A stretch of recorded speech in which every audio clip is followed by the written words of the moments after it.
I have of late, wherefore I know not, lost all my mirth, forgone all custom of exercise, and indeed go so heavily with my disposition, that this goodly frame, the earth, seems to me a sterile promontory. This most excellent canopy, the air, look you, this majestical roof, fretted with golden fire, why, it seems no other thing to me than a foul and pestilent congregation of vapors. What a piece of work is a man!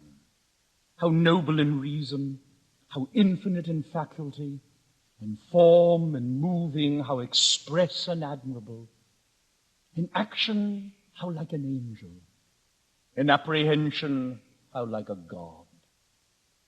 The beauty of the world, the paragon of animals. And yet to me, what is this quintessence of dust? Shall I compare thee to a summer's day?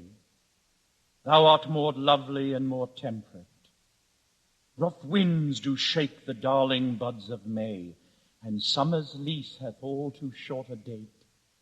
Sometime too hot the eye of heaven shines, and often in his gold complexion dimmed. And every fair from fair sometime declines, by chance or nature's changing course untrimmed. But thy eternal summer shall not fade, nor lose possession of that fair thou owest, nor shall death brag thou wanderest in his shade, when in eternal lines to time thou growest. So long as men can breathe, or eyes can see, so long lives this, and this gives life to thee. Let me not to the marriage of true minds admit impediments.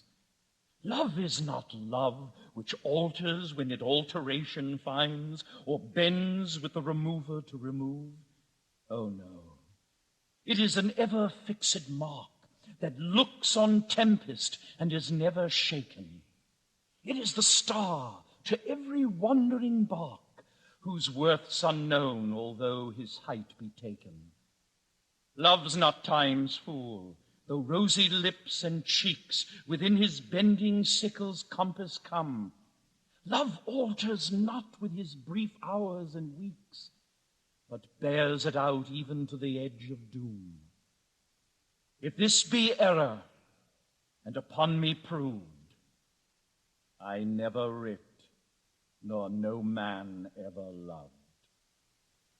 When in disgrace with fortune in men's eyes, I all alone beweep my outcast state, and trouble deaf heaven with my bootless cries, and look upon myself and curse my fate, wishing me like to one more rich in hope, featured like him with friends possessed, desiring this man's art and that man's scope, with what I most enjoy contented least. Yet in these thoughts, myself almost despising, haply I think on thee, and then my state, like to the lark at break of day arising, from sullen earth sings hymns at heaven's gate. For thy sweet love remembered such wealth brings, that when I scorn to change my state with kings.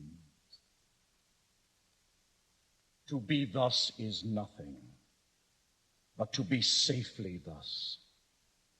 Our fears and Banquo stick deep, and in his royalty of nature reigns that which would be feared. 'Tis much he dares, and to that dauntless temper of his mind he hath a wisdom that doth guide his valor to act in safety. There is none but he whose being I do fear, and under him my genius is rebuked, as it is said Mark Antony's was by Caesar. He chid the sisters when first they put the name of king upon me, and bade them spake to him. Then prophet-like they hailed him father to a line of kings. Upon my head they placed a fruitless crown, and put a barren sceptre in my gripe, thence to be wrenched with an unlineal hand, no son of mine succeeding. If to be so, for Banquo's issue have I filed my mind.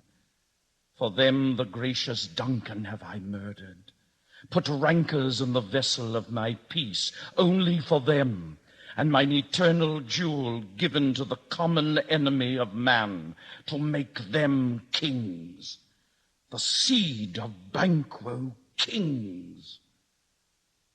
Rather than so, come fate into the list, and champion me to the utterance.